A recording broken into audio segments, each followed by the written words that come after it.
Whoa. Ooh.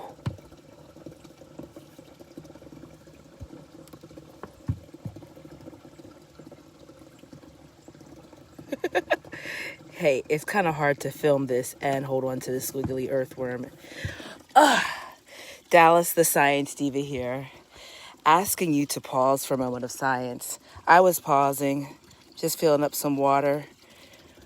Put some water in here for the horses, and I happened to move over the trough and saw this beautiful earthworm. It's like so thick. Look at that. I find earthworms to be the coolest invertebrates. Invertebrates meaning it has no backbone. If you want to say someone doesn't have a backbone, call them an invertebrate. But what's really cool about this earthworm, and earthworms in general, is they have quite a few hearts. I kind of wish I had this many hearts, because I think that if I had enough hearts, maybe it wouldn't hurt so bad when one of them was broken. Maybe not. Yet and still, this earthworm is equipped with 5 hearts. 5 hearts. It depends on how you say it. So sometimes people say that, an earthworm doesn't have any hearts because instead it has 5 aortic, arches. It has these little sections, about 5 of them, that do pump blood. But they don't pump like our heart. Our heart is one muscle with 4 chambers in it. Instead, an earthworm has 5. Isn't that kind of cool? So I found this one and I thought, wow, this is a really thick earthworm. You can actually feel its segments too. They have these really tiny projections also that allow them to grip to the bottom of the soil. And I felt that when I was trying to pull it out. Yep, sure did. So when it comes to an earthworm, let me explain something to you about earthworms. So this little piece right here is called the clitellum. And when it comes to an earthworm surviving, let's say, for example, this earthworm gets sliced in half by accident.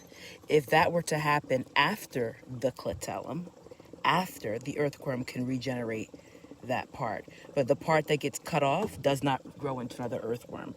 But the earthworm, as long as it's after the clitellum here, which is its reproductive organ, after that, I'm going the wrong way. After this, because this is the head, that's the tail. After that, they can grow back. But if they get cut in half before, that's a different story. So yep, here's the head of the earthworm. That's the anus. There's a certain number of segments before the clitellum. That's kind of how you can tell. I had it backwards.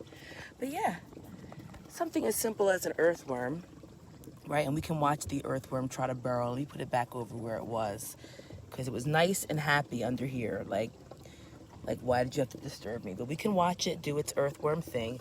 Earthworms are so important for our soil. They're working really hard underneath our feet, not only breaking down decomposing matter, but aerating the soil, making sure that there's air coming throughout the soil. The soil under our feet is such a unique ecosystem by itself, and the earthworm spearheads the success of that ecosystem. So we can see that it's starting to burrow back down. I'm gonna let it go back and live its best life. Yeah. So if you ever see an earthworm and you happen to see that it may have had an injury, let's hope that the injury is in the right relation to the clitellum so that earthworm could grow back or regenerate the parts it needs to continue to thrive. Yep.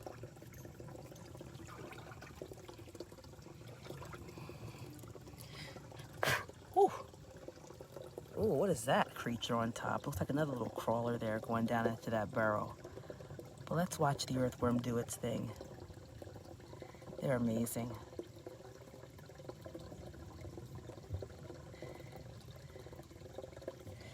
Gonna go any further, little fella?